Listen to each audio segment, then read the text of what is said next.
এবার অনেক সময় মানুষের মনে এরকম প্রশ্ন আসে যে এই সংসারে সবথেকে বড় বিপদ কি? কেউ বলে ধর্ম সংকট, আবার কেউ বলে প্রাণের উপর আসা সংকট। প্রত্যেক মানুষের জীবনে বিভিন্ন সংকট আসে, আর এই সমস্ত সংকট অত্যন্ত বিচিত্র হতে পারে। এই সমস্ত সংসার হলো সংকট দ্বারা পরিপূর্ণ। ঠিক আছে, আপনাকে একটা উদাহরণ দিই। একজন ধনী ব্যক্তি, এবার ওনার জীবনে সংকট কি হতে পারে? সংকট এটাই যে কেউ তার সম্পত্তি চুরি না করে নেয়, আমরা বুঝতে পারছি। এবার একজন চোর, তার জীবনে সংকট কি হতে পারে? যে চুরি করার সময় সে যদি তার একটা কাশি চাপতে না পারে, তাহলে সে ধরা পড়ে যেতে পারে, ঠিক কিনা? আবার অনেক সময় এমনও হয় যে যার জন্য আমি সংকট, সেও আমার কাছে সংকট। যেমন এই পরিস্থিতিতে দেখুন, সংকট হলো সংকট, এ তো জীবনে থাকবে, কিন্তু এর সম্মুখীন কিভাবে হওয়া যায়? খুব সরল। সব এটার ওপর নির্ভর করে, মনের ওপর। এই মনকে নিয়ন্ত্রণ করলে সব ঠিক থাকবে। এবার যদি ধনী ব্যক্তি মনকে নিয়ন্ত্রণ করে ফেলেন, নিজের অর্থের ব্যবহার শুভ কাজের জন্য, সমাজের সেবার জন্য বিকাশ করতে করেন, ওই অর্থকে একত্রিত করে না রাখেন, তাহলে চুরির সমস্যা, এই সংকট সেখানেই কেটে যাবে। এবার যদি কথা বলি সেই চোরের, তাহলে চোর যদি নিজের মনকে সংযত করে নেয়, যদি নিজের কর্মকে নিয়ন্ত্রণ করতে পারে, তাহলে এমন কোনো স্বর নেই যা ওকে ধরা পড়তে বাধ্য করবে। সেই জন্য জীবনে সংকট যতই আসুক, যত বড়ই সংকট আসুক না কেন, কবচ হলো একটাই, আর এই কবচের নাম হলো আত্মনিয়ন্ত্রণ। নিজের মনকে নিয়ন্ত্রণে রাখতে শিখুন।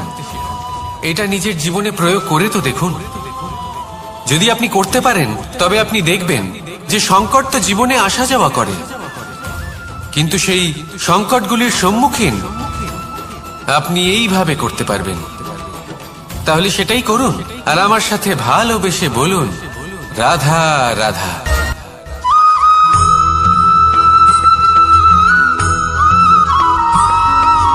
জীবনে যখন কোনো ব্যক্তি নিজের লক্ষ্য প্রাণ, অন্যদিকে এমন একজন ব্যক্তিও আছেন যিনি একদমই পরিশ্রম চেষ্টা করছেন না। তিনি মদিরা পান করেন, বিলাসিতায় জীবন কাটান, অলস প্রকৃতির হয়ে ওঠেন, নিদ্রাতে বিলীন হয়ে থাকেন, আর ভাবেন যে তিনি সুখ লাভ করছেন। কিন্তু এরকম কেন হয়? কারণ যখন আমরা সৎ পথে থাকি, উচিত পথে চলি, লক্ষ্য প্রাপ্ত করার জন্য চেষ্টা করতে থাকি, তখন আমাদের ভেতরে থাকা নেতিবাচক শক্তি এবং পাপ এই দেহকে ত্যাগ করে দেয়। আর এই অনুভূতিটাই আমাদের দুঃখের অনুভূতি দেয়, কষ্ট দেয়। এবার সেখানে যদি আমরা কুপথে চলি, অনুচিত পথে চলতে থাকি, তাহলে আমাদের ভেতরে থাকা পুণ্য এবং ধনাত্মক শক্তি আমাদের দেহ ত্যাগ করে দেয়। আর এই অনুভূতির কারণেই আমরা সুখ অনুভব করি। কিন্তু কখনো ভাববেন যে এই সুখ বেশি সময় পর্যন্ত থাকে না। সেই জন্য সবসময় মনে রাখবেন, যদি আপনি জানেন যে এটাই আপনার লক্ষ্য, এটাই উচিত পথ, শুভ পথ, তাতে নিরন্তরভাবে এগিয়ে যেতে চেষ্টা করতে থাকুন। এই কষ্ট আপনাকে সুখের পরাকাষ্ঠায় কখন পৌঁছে দেবে তা আপনি জানতেই পারবেন না। আসুন আমার সাথে ভালোবেসে বলুন, রাধা রাধা।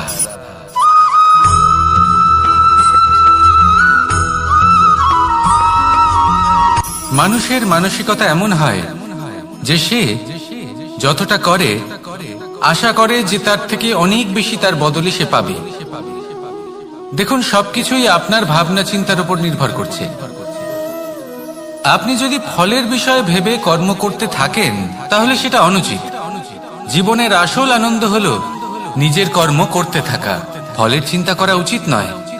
যদি আপনি এরকম ভাবেন যে আমি এতটা করছি, আমার এতটা পাওয়া উচিত, সেই ভাবনা অনুচিত।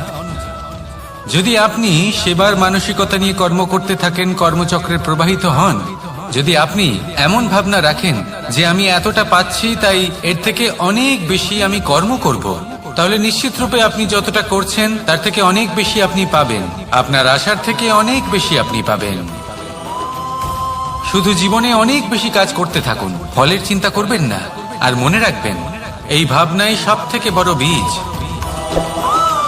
কর্মের উপর বিশ্বাস রাখুন। জীবনে যা যা আপনি চান সবই সুখময় হবে। আসুন আর আমার সাথে ভালোবেসে বলুন, রাধা রাধা।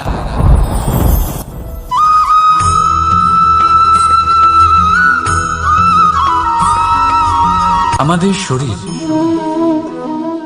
প্রকৃতির সর্বশ্রেষ্ঠ রচনা। যে অঙ্গ প্রত্যঙ্গ আমরা লাভ করেছি, প্রত্যেকটির মধ্যে একটি নিজস্ব বার্তা রয়েছে। একটু ভেবে দেখুন, দুটি চোখ দিয়েছে দেখার জন্য, দুটি কান দিয়েছে শোনার জন্য, নাসিকাও আছে দুটি, দুটি হাত দিয়েছে দ্বিগুণ পরিশ্রম করার জন্য। কিন্তু জীব শুধুমাত্র একটি। তার উপরেও তীক্ষ্ণ বলিষ্ঠ দাঁত দিয়েছে তার রক্ষার জন্য। কখনো ভেবে দেখেছেন কেন?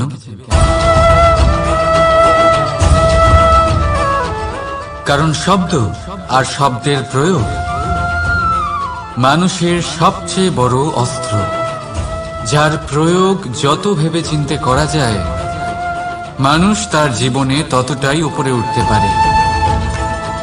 তাহলে মনে রাখুন, দেখুন, শুনুন আর বুঝুন বেশি, বলুন কম। রাধা রাধা।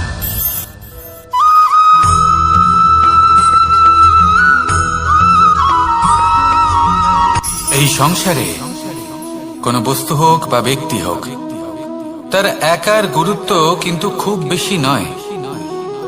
একটা উদাহরণ হিসেবে বৃষ্টির ফোঁটাকে ভেবে দেখুন। যদি একটি বৃষ্টির ফোঁটা হয় তাহলে তার খুব বেশি গুরুত্ব থাকে না, কিন্তু যখন সহস্র বৃষ্টির ফোঁটা মেঘের মধ্যে দিয়ে ঝরে পড়ে, তখন সেটা বর্ষার রূপ ধারণ করে। সেই বর্ষা যা এই প্রকৃতিকে শান্ত করে। সেইভাবেই পাথরের ছোট টুকরো, তার খুব বেশি গুরুত্ব থাকে না, কিন্তু যখন অসংখ্য পাথরের টুকরো একত্রিত হয় তখন তা পর্বতের আকার ধারণ করে। সেইভাবেই কিছু মানুষ যখন একত্রিত হন তখন তৈরি হয় পরিবার, কিছু পরিবার যখন একত্রিত হয় তখন তৈরি হয় সমাজ, যখন অনেক সংখ্যক সমাজ একত্রিত হয় তখন তৈরি হয় রাজ্য।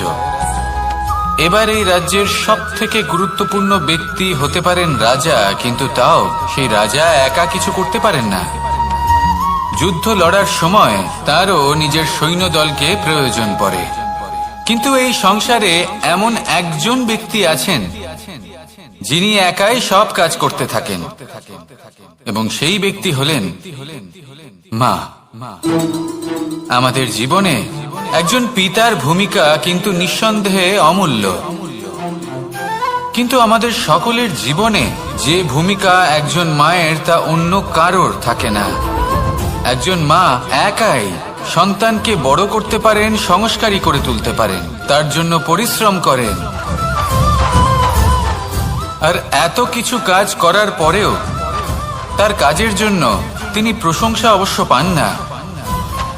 উল্টে যদি সেই সন্তান অনুচিত পথে চালিত হয়, অনুচিত কর্ম করে, তখন সেই মাকেই অপবাদের পাত্র হয়ে উঠতে হয়। আমাদের জীবনে মায়ের যোগদান কতটা সেটা বুঝুন। আপনাকে বড় করে তোলার জন্য উনি কতটা পরিশ্রম করেছেন সেটা বুঝুন। আজ থেকে, এখন থেকে, এই মুহূর্ত থেকে মাকে সম্মান করতে শিখুন। যখন সময় পাবেন, যখন সুযোগ হবে, তখন তার প্রশংসা করুন, ওনারও ভালো লাগবে। আর মায়ের এই মমতার জন্য, তার এই ভূমিকার জন্য আসুন সবাই মিলে আমরা তাকে প্রণাম করি, আর সকলে মিলে ভালোবেসে বলি, রাধা রাধা।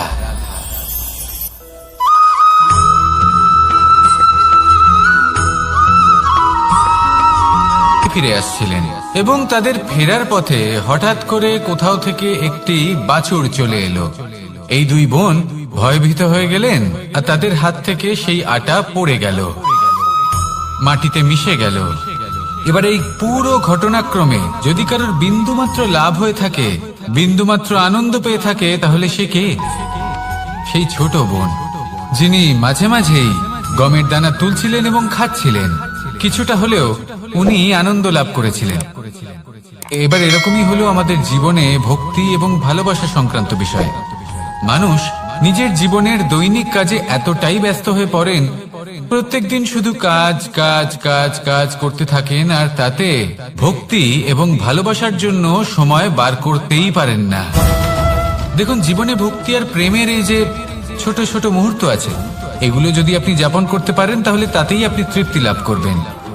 বাকি সবই আপনার ব্যর্থ বলেই মনে হবে।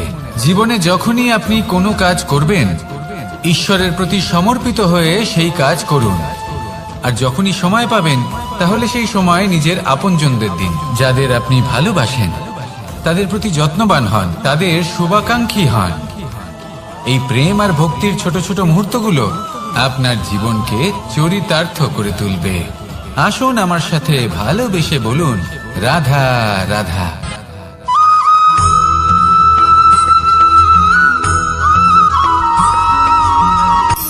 শক্তি শক্তি অর্জন করা এতটা কঠিন নয় যতটা শক্তি লাভ করার পরে সেই শক্তি সামলানো কঠিন হয়। কারণ যেই মানুষ শক্তি লাভ করে তার মনে গর্ববোধ জন্মায়, জন্মায় অহংকার, জন্মায় জেদ। তাই শক্তি প্রাপ্ত করার সাথে বিনম্র থাকাও অত্যন্ত আবশ্যক। আর এটা আমাদের শেখা উচিত বৃক্ষের থেকে। বৃক্ষ যা আমাদের ফল দেয়, বৃক্ষ যা যত ফল দেয় ততটাই ঝুঁকে যায়। আমরা পাথর মারি ওই বৃক্ষের থেকে ফল প্রাপ্ত করার জন্য। সেই পাথরের মার সহ্য করেও বৃক্ষ আমাদের ফল দেয়। কোনো গর্ববোধ নেই, কোনো অহংকার বোধ নেই। আর সেই জন্য এই বৃক্ষের পুজো করা হয়। এটাই হলো মাহাত্ম্য শক্তির সাথে বিনম্রতা। যদি এই শক্তি সৃজন করে থাকে, সাহায্য করে থাকে, সম্বল হয়ে থাকে, তবেই সেই শক্তি উপযুক্ত। আর নয়তো সেই শক্তি একদিন আপনাকে আসক্ত অবশ্যই করবে। তাহলে শক্তি অবশ্যই অর্জন করুন, কিন্তু তার সাথে সেই শক্তি সামলানোর মতো বিবেকও আপনাকে অবশ্যই জাগ্রত করতে হবে। তাহলে আসুন আমার সাথে ভালোবেসে বলুন, রাধা রাধা।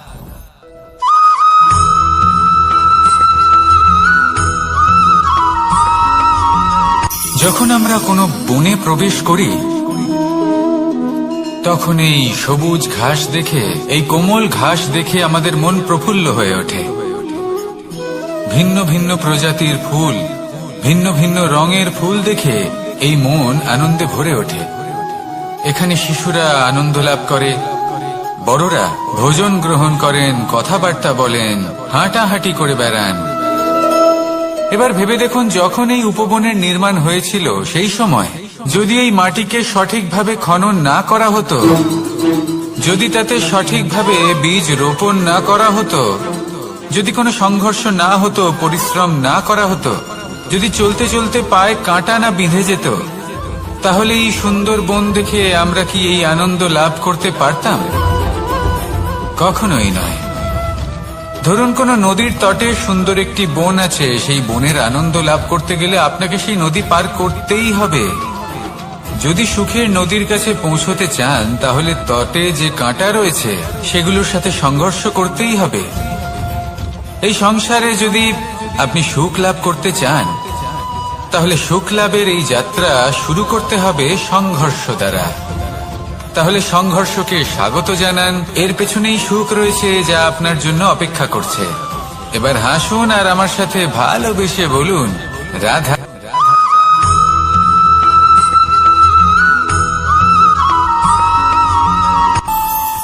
আমাদের মনে যখন কোনো প্রশ্ন ওঠে, কোনো দ্বন্দ্ব জাগে, তখন আমরা যাই আমাদের গুরুর কাছে, আমাদের আরাধ্যের কাছে গিয়ে জিজ্ঞেস করি। এইভাবেই একদিন আমি পৌঁছলাম আমার আরাধ্যের কাছে, আমার মহাদেবের কাছে, আর ওনাকে প্রশ্ন করলাম যে মহাদেব, জীবনে আনন্দ পাওয়ার, উৎসব পালনের, প্রেম ভাগ করে নেবার, জীবনকে উপভোগ করে নেওয়ার সর্বশ্রেষ্ঠ সময় কোনটা? মহাদেব হাসলেন আর উনি বললেন, জীবনে উৎসব পালনের সব থেকে শ্রেষ্ঠ দিন হলো মৃত্যুর ঠিক আগের দিনটা। প্রেম ভাগ করে নেওয়ার সব থেকে শ্রেষ্ঠ মুহূর্ত হলো মৃত্যুর ঠিক আগের মুহূর্ত। জীবনকে উপভোগ করে নেওয়ার সর্বশ্রেষ্ঠ প্রহর হলো মৃত্যুর এক প্রহর পূর্বে। তখন আমি চমকে গেলাম। আমি বললাম, কিন্তু মহাদেব, মৃত্যু তো অনিশ্চিত, আমরা জানিও না কবে আমাদের মৃত্যু হবে। মহাদেব আবার হাসলেন। উনি বললেন যে যদি আমরা এভাবে জীবন কাটাই যে আমরা জীবনের প্রত্যেক দিন, প্রত্যেক মুহূর্ত, প্রত্যেক প্রহর শেষ বলে মনে করি, তাহলে আমাদের সমস্ত জীবন আনন্দের সাথেই অতিবাহিত হবে। কি বলেন?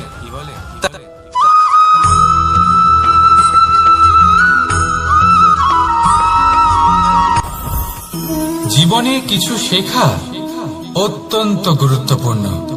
এবার কি কি শিখতে হবে সেই সব শেখানোর জন্য অনেক শিক্ষক রয়েছেন, কিন্তু কি শিখবেন না আর কি করবেন না এটা আমাদের নিজের অভিজ্ঞতা দিয়ে শিখতে হয়। কিন্তু তার মানে এটা নয় যে যদি আপনাকে শিখতে হয় যে আগুনের তাপ কতটা, আপনাকে আগুনের মধ্যে হাত দিতে হবে।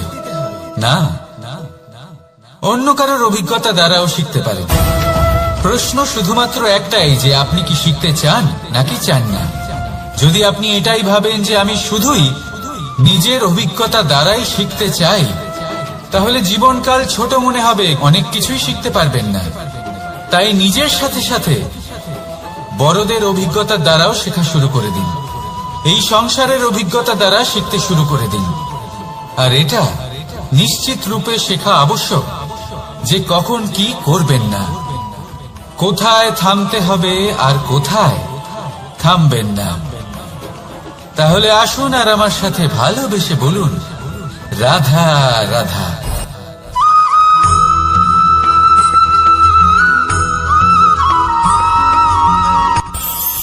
এই সংসারে আমরা প্রকাশ কোথা থেকে পাই? এর উত্তর বড়ই সরল। ভোরে যখন সূর্যোদয় হয় তখন প্রকাশের কিরণ আমাদের ঘরে এসে পৌঁছয়। এইভাবেই আমরা প্রকাশ লাভ করি। এবার এই প্রকাশের আলোতেই আমরা সারাদিনের কাজ সম্পন্ন করি। সন্ধে হয়ে যায়, সূর্যাস্ত হয়ে যায়, আর আমাদের ঘর যাতে অন্ধকার না হয় তার জন্য আমরা একটা প্রদীপ প্রজ্বলিত করি। এটাই ঘটে আমাদের জীবনেও। এবার প্রবাহমান আয়ুর সাথে আমরা আমাদের অন্তরে যদি একটা প্রদীপ প্রজ্বলিত করে নিই, তাহলে বিষয়টাই অন্যরকম হবে। এবার আপনি বলবেন, কোন প্রকাশের কথা বলছি যে আমাদের অন্তরে জাগ্রত করা সম্ভব? আমাদের আত্মার মাঝে প্রেমের প্রকাশ জাগ্রত করার কথা বলছি। কারণ আমাদের এই জীবন এও হলো দিনের আলোর মতো। আজ প্রকাশ আছে, কিন্তু কোনোদিন অবশ্যই অস্ত হবে। কিন্তু অস্ত হবার আগে যদি আমরা আমাদের আত্মার মাঝে প্রেমের এই প্রকাশ উজ্জ্বলিত করে নিই, তাহলে আমাদের সন্ধ্যাকালও আমরা আনন্দে এবং প্রেমে যাপন করব। তাহলে আসুন আর আমার সাথে ভালোবেসে বলুন, রাধা রাধা।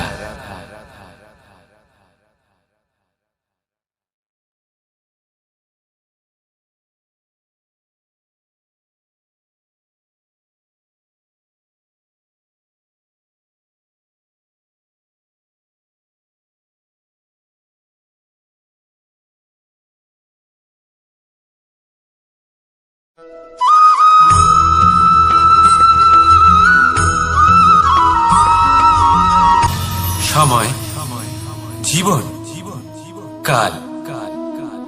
দেখতে গেলে এই তিনটি শব্দ একটি শব্দেরই সমার্থক শব্দ মনে হয়, কিন্তু নিজে জীবিত থাকবে। এটাই হলো আজকের শিক্ষা। এই সংসারে যদি আপনি নীতির পথে চলতে চান, উচিত কর্ম করতে চান, সংসারকে সেবা করতে চান, তাহলে জংলি ঘাসের মতো ব্যক্তিদের থেকে সবসময় দূরে থাকতে হবে। সেই ব্যক্তি যারা দুর্নীতি এবং মিথ্যা দ্বারা পরিপূর্ণ, যাদের ব্যবহার অশুভ, যাদের অনেক অশুভ গুণ রয়েছে, তারা সঠিক নয়। সেই সকল ব্যক্তি যাদের চরিত্র অত্যন্ত দুষ্ট হয়, তারা হয় শুভ চরিত্রের ব্যক্তিকে একদম নষ্ট করে দেয়, নয় নিজের মতো বানিয়ে তোলে। তাই যদি আপনি নীতির পথে চলতে চান, এই সংসারের জন্য শুভ কর্ম করতে চান, তাহলে সেই সঙ্গ লাভ করুন যে সঙ্গ জ্ঞানে পরিপূর্ণ, যাদের মধ্যে অনেক গুণ আছে, যাদের থেকে প্রতিদিন কিছু শিখতে পারবেন। এমন ব্যক্তির সাথে জীবন অতিবাহিত করুন, দুরাচারীদের থেকে দূরে থাকুন। তবেই এই মন প্রসন্ন হয়ে বলবে, রাধা রাধা।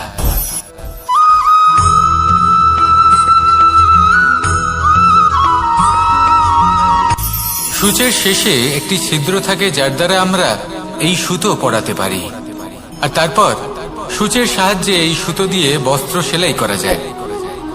কিন্তু যদি সুতোটা সোজা করে ধরা না হয়, তাহলে সূচে কখনো এই সুতো পরানোই সম্ভব নয়।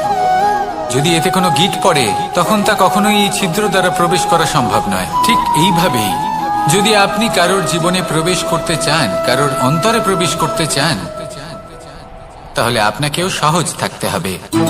এতে কোনো গিঁট থাকলে চলবে না, অর্থাৎ মনে যাতে কোনো মালিন্য না থাকে, যেন কোনো কুচিন্তা না থাকে। যদি এসব থাকে, তাহলে আপনি কখনো কারোর জীবনে প্রবেশ করতে পারবেন না। আর যদি কোনোভাবে আপনি প্রবেশ করেও যান, তাহলে তার মনে ঘর করতে পারবেন না।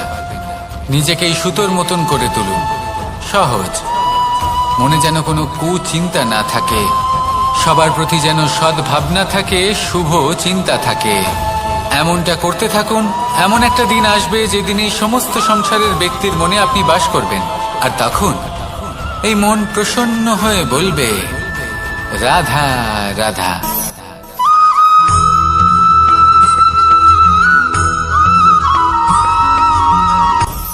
আপনি কখনো পর্বতের শিখরে উঠেছেন? আপনি দেখতে পাবেন পর্বতের পদতলে প্রচুর সুন্দর ফুল রয়েছে, সবুজ বনানী রয়েছে। যত আপনি ওপরে উঠতে থাকবেন, তত ফুল কমতে থাকবে, সবুজ বনানী কমতে থাকবে। আরো কিছুটা ওপরে উঠলে কাঁটা জাতীয় গাছ দেখতে পাবেন, শুকনো গাছ দেখতে পাবেন। আরো যদি ওপরে ওঠেন, তাহলে পাষাণ দেখতে পাবেন। আরো ওপরে উঠলে হিমখণ্ড দেখতে পাবেন। এই যে পর্বত, তা মনুষ্য জীবনের সব থেকে উত্তম উদাহরণ। মানুষ যখন সাফল্যের শিখরে পৌঁছতে চান, মহানুভবতার শিখরে পৌঁছতে চান, পথে যত আস্তে আস্তে উপরে উঠতে থাকেন, ততই ভৌতিক বস্তু তার থেকে বিচ্ছিন্ন হতে থাকে। যদি তিনি সেই ভৌতিক বস্তুগুলি ত্যাগ না করতে পারেন, তাহলে কখনোই সেই স্থানে পৌঁছতে পারবেন না। আর মানুষ যদি উচিত ত্যাগ করতে পারেন, পথে অগ্রসর হতে থাকেন, এগোতে থাকেন, তাহলে একদিন না একদিন তিনি মহানুভবতার, জ্ঞানের, সাফল্যের হিমের স্বাদ অবশ্যই লাভ করবেন। মনে রাখবেন, মানব জীবনে ত্যাগ হলো অত্যন্ত গুরুত্বপূর্ণ অংশ। আসুন আমার সাথে ভালোবেসে বলুন, রাধা রাধা।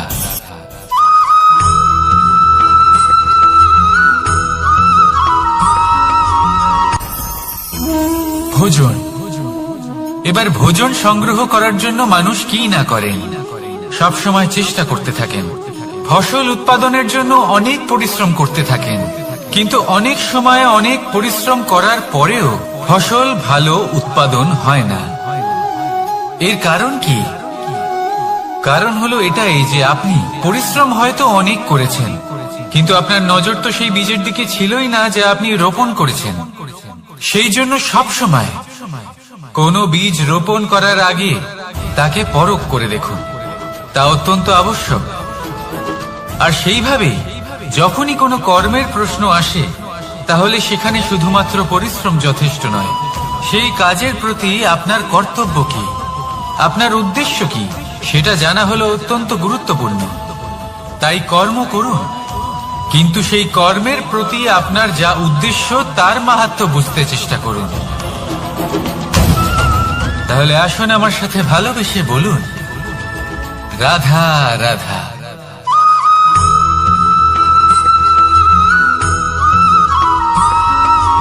বসন্ত ঋতু, এই সময় মন আনন্দে ভরে থাকে। এমন মনে হয় যেন আমরা আকাশে বিচরণ করতে চলে যাই, কিন্তু সেটা তো সম্ভব নয়। সেই জন্য হয়তো আমরা ঘুড়ি ওড়াই, এই ঘুড়িকে নিজেদের প্রতিরূপ মনে করে। এবার অনেক মানুষ আছেন যারা ঘুড়ি ওড়ান, কিন্তু এই কর্মের সারমর্ম কি সেটা কজন বুঝতে পারেন? আপনি এটা মনে করুন যে আপনি হলেন সেই ঘুড়ি, আর এই সুতো যিনি ধরে রয়েছেন তিনি হলেন পরমাত্মা। আর এই সুতো যেখান থেকে শুরু হয় সেই লাটাই হলো আমাদের কর্মচক্র। এবার আপনি নিজেই অনুমান করুন যে এই উড়ান কার ওপর নির্ভরশীল, পরমাত্মার ওপর আর আপনার কর্মের ওপর। যদি পরমাত্মা আপনার হাত ধরে থাকেন, আপনার সাথে থাকেন, যদি আপনি শুভ কর্ম করতে থাকেন, আপনি এই আকাশে উড়তে থাকবেন। কিন্তু কোথাও কোথাও যদি পরমাত্মার সাথে এই বন্ধন ছিন্ন হয়, আপনার কর্মচক্র খারাপ হয়ে যায় বা থেমে যায়, তাহলে আপনার এই ঘুড়ি কেটে যাবে আর দূরে কোনো গাছের ডালে গিয়ে আটকে যাবে। তাই শুধুমাত্র ঘুড়ি ওড়াবেন না, তার থেকে শিখুন, পরমাত্মার সাহচর্যে থাকুন, সবসময় শুভ কর্ম করতে থাকুন আর সবসময় এই আকাশে উড়তে থাকুন। আসুন আর আমার সাথে ভালোবেসে বলুন, রাধা।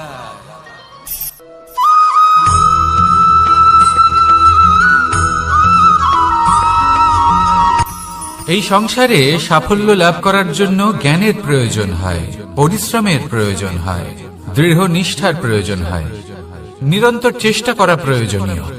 কিন্তু আরো কিছু আছে যা অত্যন্ত প্রয়োজনীয় এবং গুরুত্বপূর্ণ। তা হলো ভালো বন্ধু। তাদের থাকা অত্যন্ত প্রয়োজনীয়। যদি ভালো বন্ধু থাকে তাহলে সময় এলে তারা ঢাল হয়ে আপনাকে সুরক্ষা করবেন। সময় এলে অস্ত্রের মতো শত্রুকে সংহারও করবেন। যদি তিনি জ্ঞানী হন, তাদের মধ্যে সদ্গুণ থাকে, তাহলে এই সব গুণ আপনার মধ্যেও প্রবেশ করবে। তাহলে সাফল্যের জন্য ভালো বন্ধু পাওয়া অত্যন্ত প্রয়োজনীয়। কিন্তু শুধু বন্ধু কেন, ভালো শত্রুও থাকা প্রয়োজনীয়। এবার আপনি ভাববেন, আমি কি বললাম? যদি আপনার জীবনেও ভালো অর্থাৎ শক্তিশালী শত্রু থাকে, তাহলে আপনিও শক্তিশালী হতে থাকবেন। এই শত্রু আপনাকে প্রেরিত করবে আরো বেশি শক্তিশালী হয়ে ওঠায়। কখনো কোনো হরিণকে দেখুন, তীব্র গতিতে দৌড়তে থাকে। কেন তীব্র গতিতে দৌড়য়? এই কারণে নয় যে কোথাও তার জন্য মধুর ঘাস অপেক্ষা করে রয়েছে, না। সে এই কারণে তীব্র গতিতে দৌড়য় কারণ সেটা না করলে তার পেছনে একটি সিংহ আছে যে ওকে নিজের ভোজন করে ফেলবে। তাই জীবনে বিপদ, সংকট, এই সবকিছুও হলো অত্যন্ত গুরুত্বপূর্ণ।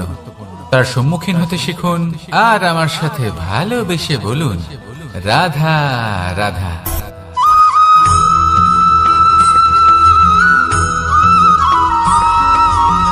ভালোই, শুধু ওনাদের কঠোর ব্যবহার দেখলে আমরা একটু ভয় পেয়ে যাই।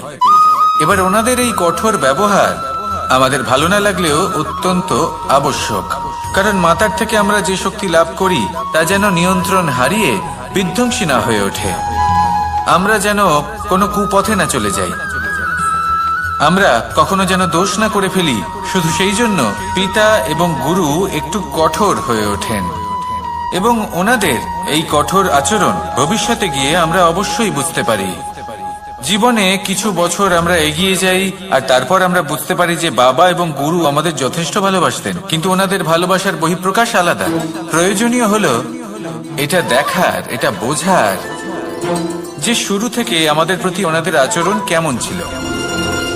ওনাদের কঠোর হওয়ার পেছনে ওনাদের ভালোবাসাটা বোঝার চেষ্টা করুন, ওনাদের চিন্তাটা বোঝার চেষ্টা করুন, ওনাদের পথপ্রদর্শনের আড়ালে আপনার ভবিষ্যতের জন্য যে পরিকল্পনা ওনারা করেছেন সেটা বোঝার চেষ্টা করুন।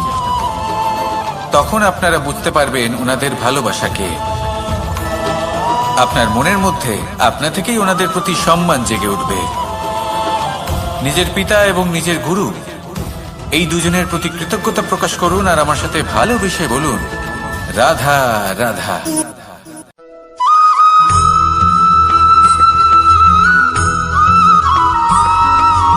কথায় আছে, প্রত্যেক পুত্র তার পিতার প্রতিচ্ছবি হয়, আর সমস্ত প্রতিচ্ছবি চায় যেন সে তার অস্তিত্ব প্রাপ্ত করতে পারে। পুত্র চায় সে যেন তার পিতার মতো হয়, বা কখনো কখনো তার থেকেও শ্রেষ্ঠ হয়, সেটা কোনো অনুচিত ব্যাপার নয়। অনুচিত তখন হয় যখন পুত্র নিজের পিতার মতো হবার স্বপ্ন পূরণ করতে গিয়ে বা তার থেকেও শ্রেষ্ঠ হওয়ার স্বপ্ন পূরণে অনুচিত পথের আশ্রয় নেয়। কারণ তারপরে সে তার পিতার গুণগুলি আত্মসাৎ করতে চায় না।